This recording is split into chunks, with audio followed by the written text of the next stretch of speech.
به نام آن که ملکش بی زوال است، به وصفش نطق صاحب عقل لال است. مفرح نامه جان هاست نامش، سری فهریست دیوان هاست نامش. ز نامش پرشکر شد کام جان ها، ز یادش پرگوهر تیغ زبان ها. اگر به یاد او بوی است رنگ است، وگر به نام او نام است ننگ است.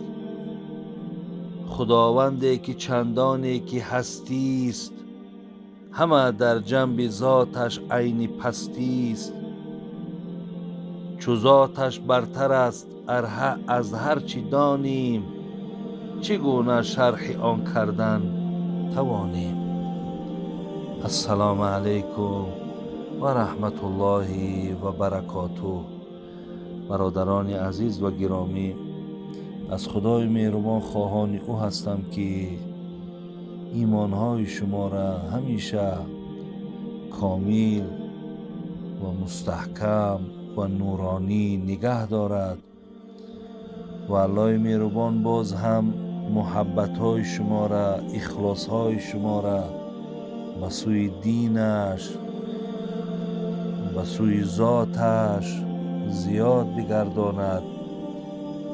و از الله مهربان خواهان او هستم که خداوند محبت و میل شما را به سوی گوش کردن قال الله و قال رسول الله، الله مهربان زیاد بگرداند. از الله مهربان خواهان او هستیم که در هر کجایی که باشین، خواه در وطن خواه در بیرون از وطن، هر جا که باشین خداوند در پناه رحمت و عصمتش نگهبانتان باشد. برادران عزیز و گرامی، امروز و این ساعت خواستم که یک سؤال بسیار زیبای، بسیار یک سؤالی خیلی و خیلی گویم شاید در ذهن بسیاری از نفرهای این عصر این سؤالها داخل نمی شود یا این گونه سوال دادن نمی تانند. چگونه ای که در عصر حضرت امام ابو حنیفه رحمت الله علیه این جناب را، این ابو حنیفه صاحب مذهب را نفر بسیار یک سوال عجیب داد. برادران عزیز و گرامی، میخواهم سوال را و میخواهم جواب زیبا را هم از ابو حنیفه ما و شما یک جای گوش اندازیم. و از خدای مهربان خواهان او هستم که الله مهربان بعد گوش کردن این سوال و این جواب ماها را به آن چیزی که میشنویم خداوند توفیقی پایبند شدن، توفیقی همیشه در این دین با این عقیده سالم باقی ماندن نصیب گرداند. بسم الله الرحمن الرحیم. سئل عن ابی حنیفه رحمت الله علیه ای ذنب اخوف لسلب الایمان، قال ترک الشکر علی الایمان و ترک خوف الخاتمه و ظلم علی العباد. برادران عزیز و گرامی، سوالی که این محب ابو حنیفه، سوالی که این بنده ای که همیشه گویم در قلب او ترس خدا بود، محبت دین بود، در قلب این حساب روز قیامت بود، در ذهن این خانه قبر بود، چی سؤال عجیبی کرد. برادران عزیز گوش اندازیم. گفت ای ابو حنیفه، خدا شما را رحمت کند، شما بسیار خادم بزرگ در دین هستین. سؤال من چنین است: آیا هست گناهایی که وقتی انسان این گناه را انجام دهد ایمان را از دست دهد یا از دنیا به ایمان دنیا را پدرود گوید؟ آیا چنین گناه ها هم وجود دارد؟ برادران عزیز و گرامی، جناب امام ابو حنیفه 3 گناه را بر این بنده خدا گفتند که اگر انسان بر این 3 گناه مبتلا باشد امکان دارد که این آدم از دنیا به ایمان خانه آخرتش رود. اولا از خدای مهربان من خواهان او هستم که خدای مهربان این دوره، این گوهره، این نعمت خدای مهربان هم در دنیا و هم زمانی از دنیا پدرود گفتن همراه ما نگه بدار. چیست آن گناهایی که امکان دارد که انسان را از دنیا به ایمان بیرون کند؟ 1 گفتن هر کسی که بر نعمت ایمان اگر شکرگزاری نکند. یکم گناهی که انسان از دنیا به ایمان میبرد برادران و خواهران عزیز این بود است که وقتی ما در همین ایمانی داشتگیمان، در همین اسلامی داشتگیمان، ما وقتی شکرگزاری نمیکنیم، یعنی نمیگوییم که خدای مهربان به سوی تو شکرگزاریم که ما را در دین اسلامت راه دادی، ما را پیرو دین اسلامت گردانیدی، ما را بر نعمت ایمان مشرف گردانیدی، ما را بر خودت شناس کردی. ما دانستیم که خالق ما تویی، ما دانستیم که رزاق ما تویی، ما دانستیم که مرگ حیات ما در دست توست، ما دانستیم که عزت و خواری ما در دست توست. بر این نعمت ها به سوی تو شکرگزاری میکنیم. برادران و خواهران عزیز بینین یکی از سببهای به ایمان رفتن انسان از دنیا همین بود است که بر ایمانش اگر شکرگزاری نکند. یعنی اگر من عادی کرده گویم، بینیم برادران عزیز ما امروز بر مقصد هر کسی پدر و مادر دارد شکرگزاری میکند که پدر و مادر دارم. هر کسی فرزند دارد بر فرزنداش شکرگزاری میکند. هر کسی که شاید مال دارد بر مالداری شکرگزاری میکند. کسی بر خانه و بر دکان و بر سواره‌ای که دارد شکرگزاری میکند. ولی بسیاری وقت ماها برادران عزیز از شکرگزاری نعمتی که از همه اینها بالاتر و بهتر است که این دین ما هست، این اسلام ما هست، این ایمان ما هست، ما فراموش میکنیم. و بینین ابو حنیفه ما را چگونه مقصد در خواب بوده ما بیدار میسازد که نشود که تو بر ایمانی داشتگی شکرگزاری نکنی. اگر شکرگزاری نکنی امکان داشته است برادران عزیز، خواهران عزیز که ما همو ایمان را همراه خود نبریم. بسیار یک دانشمند بزرگ این عصر را خواهران و برادران عزیز سؤال کردند. گفتن یک انسان بود در ابتدا، در اول 5 وقت نمازش میخواند. یعنی ما شاهدی میتیم که وی روزه میگرفت، از مالش زکات میداد، حجم ادا کرده بود، یعنی همیشه در زبانش الحمدلله بود، سبحان الله بود.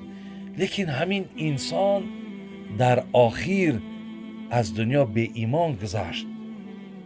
این دانشمند سوال کردند آیا در این شما چی گفتنین؟ علتش چی باشد؟ سببش چی باشد؟ خواهران و برادران عزیز، این دانشمندی معاصر بگیم عصر امروزه چی جواب گفتن؟ گفتن که این از دو جهت می شود. یکم جهت همین که این آدم برای مستحکم شدن ایمانش، اخلاصش از خداوند کمک طلب کردگی نیست. دوم، بر همین ایمانی داشتگیش، اخلاصی داشتگیش خداوند حمد و ثنا و ستایش کردگی نیست. به این خاطر گفت این آدم آخری عمرش انا با همین گویم تاریکی و با همین بسیار مشکلات به پایان رسید.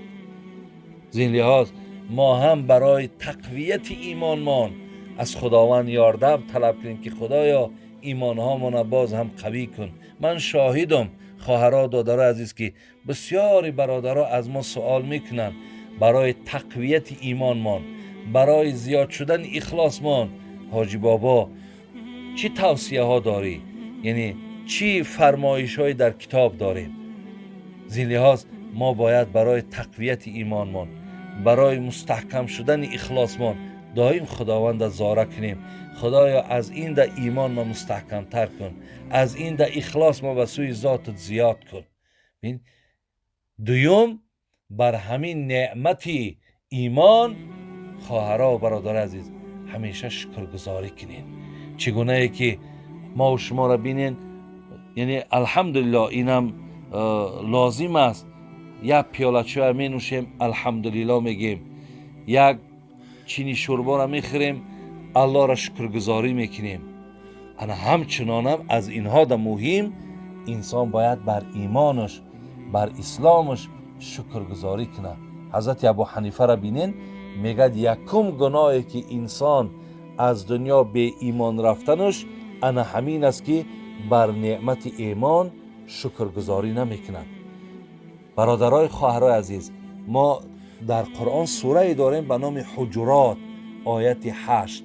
الله مهربان میگه اعوذ بالله من الشیطان الرجیم فضلا من الله و نعمتا والله علیم حکیم. این الله مهربان ایمان اسلام چی میخواند؟ نعمت میخواند. میگه این یک نعمتی هست. چگونه ای که من نعمت های پیشتر برای شما گوشزد کردم، چگونه از فرزند و از خانه و از شرایط و از آرامی و همه نعمت هستند. خداوند میگه بالاترین نعمتی که الله بر شما داد این نعمت ایمان هست، نعمت اسلام هست. زین لحاظ ایره الله مهربانم نعمت خواندن. اگر ما این نعمت نشناسیم، به قدر این نعمت هم که نرسیم، جوابش جلال الدین رومی مولانا در کتاب مستویش میگه قیمت هر کاله میدانی که چیست، قیمت خود را ندانی احمقی است. البته ما اگر این قیمتی که خدا بر ما داده است که این قیمت دینداری ما، اسلامداری ما است، میگه عیب نیست که تو یک نرخی بگیم کارتوشکا را میدانی، نرخی پیاز را میدانی، نرخی مقصد یک لباس را میدانی، ولی وقتی نرخی خودت را نمیدانی، قیمتی خودت وقتی ندانستی، این عین احمقی است. زین لحاظ یکم جوابی که ابو حنیفه دادن این بود بر ایمانتون شکرگزاری کنین تا از دنیا به ایمان نروین.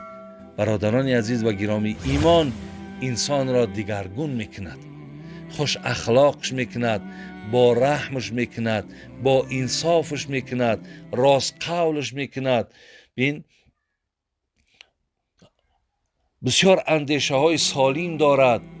آدمی با ایمان با غیرت می شود، هیچگاه مثال اسرافکار نمی شود. و عزیزای خدا میگن اسلام این دین است که خداوند به وسیله آن عقیده و اخلاق صیقل می دهد و دنیا و آخرت را بدان اصلاح می کند. عزیزان خدا میگن اسلام دین است که پایه آن توحید، شعارش صداقت، معیارش عدالت، مسیرش حقیقت و روحش رحمت است. عزیزان خدا میگویند ایمان با خدا این نیروست، این قوت است که ما را با حرکت می‌دراند. زین لحاظ ما باید به قدر این ایمان، با قدر این نعمت دینمان برادران و خواهران عزیز رسیم. عزیزان خدا در ایجادیاتاشون، در مصرع‌های شعریشان میگفتن روز آخر اگرم از تو برآید نظری، کار چون زر شود و هیچ نماند خطری، گر من ایمان به سلامت به لب گور برم، این که آراسته کاری و مبارک سفری. اگر من ایمان ما به داخل قبرم، ایمان ما به آخرت اگر بروم، این چه کار مبارکی هست، این چه کار زیبایی هست، این چه کار نیکویی هست. از این لحاظ خواهران و برادران عزیز، بر این نعمت زیبا ما و شما باید همیشه شکرگزاری کنیم. یکم سببی از دنیا به ایمان رفتن یعنی شکر نگفتنی بر نعمت دین، بر نعمت ایمان. دویم جوابی که ابو حنیفه یعنی 3 گناه را حضرت گفتن، یکم این بود. دویم گناهی که بود و ترک و خوف الخاتمه، گفتن هر کسی که اگر از خاتمهش، از لحظه های آخری عمرش اگر در دلش ترس نداشته باشد، یعنی هر کسی که برادران عزیز و گرامی وقتی که از آخرا لحظه های عمرش وقتی نمی ترسد، یعنی آخران عمر ما، حیات ما مقصد به چی انجام یابد؟ آیا من مقصد ایمان میبرم، ایمان نمیبرم؟ یعنی وقتی این در یادش نباشد، این در فکرش اگر نباشد، این دویم گناهی بود است که خواهران و برادران عزیز که انسان از دنیا به ایمان میرفت است. زین لحاظ همیشه از خاتمه ما هم بترسیم. آری ما نمیدانیم که یعنی امروزها شکرگزاری ایمان داریم، نمازها ما ادا میکنیم، از حلال از حرام انشاءالله از حلالش پیروی میکنیم، از حرامش اجتناب میکنیم، ولی دم آخر ما نمیدانیم که دم آخر ما و شما چی میشود. حضرت مولوی جنونی را خدا رحمت کنه میگفت ندانی که دم آخر چه حال است، از این تا زیر خاکت 100 سوال است. ببینید آلی تو نمیدانی که از همین حالت جان دادن تا داخل خانه قبر 100 سوال در پیش تو است که آیا مقصد تو به خانه قبر تا سلامت میره یا نمیره؟ آیا دم آخری ما چی میشود؟ ما همیشه باید خواهرها و برادر عزیز در اندیشه اینم باشیم. در اینم الله مهربان دعا کنیم که خدایا دم آخر ما دم رحمت، دم راحت بگردان، دم نیک بگردان. خدایا در زبان ما کلمه لا اله الا الله را در همون لحظه های آخر داخل بگردان تا با این کلمه زیبا ما دنیا را پدرود بگیم. این را باید ما خواهرها و برادر عزیز دعا کنیم. سیوم گناهی که انسان از دنیا به ایمان میبرد این چی است؟ این ظلم است. و ظلم علی العباد، هر کسی که اگر به بندگان خدا ظلم میکنه، خواهرها برادر عزیز، این الله مهربان در چندین آیت های قرآن ظلم حرام گفته است. اگر نفر مقصد دست به ظلم میزند، ظلم میکند، ابو حنیفه میگوید این از همون سیوم گناهی هست که انسان از دنیا به ایمان رفتنش امکان دارد. یعنی ببینید وقتی که ما در حق یک بنده خدا ظلم میکنیم، حتما و حتما وای در حق ما دعای بد میکنه. وای بینین چقدر آهی بگیم آهی میکشد به سوی پروردگار، بسیار دست میبردارد. خدایا مقصد امروز او قوت دارد، او قدرت دارد، او امکانیت دارد، او شرایط دارد، لیکن من از همه اینها محرومم. خدای مهربان قصاص مرا از این ظالم بگیر. زین لحاظ بسیار ماها باید که حرکت کنیم که از ظلمم ما و شما دور باشیم. این حالت ده بینین همون نعمت همون ایمان بردن ما و شما امکان دارد. میایم به سری سرخطی سوال چی بود؟ ای ابو حنیفه نازنین، کدام گناه سبب به ایمان رفتنی بنده خدا می شود؟ حضرت 3 جواب گفتند.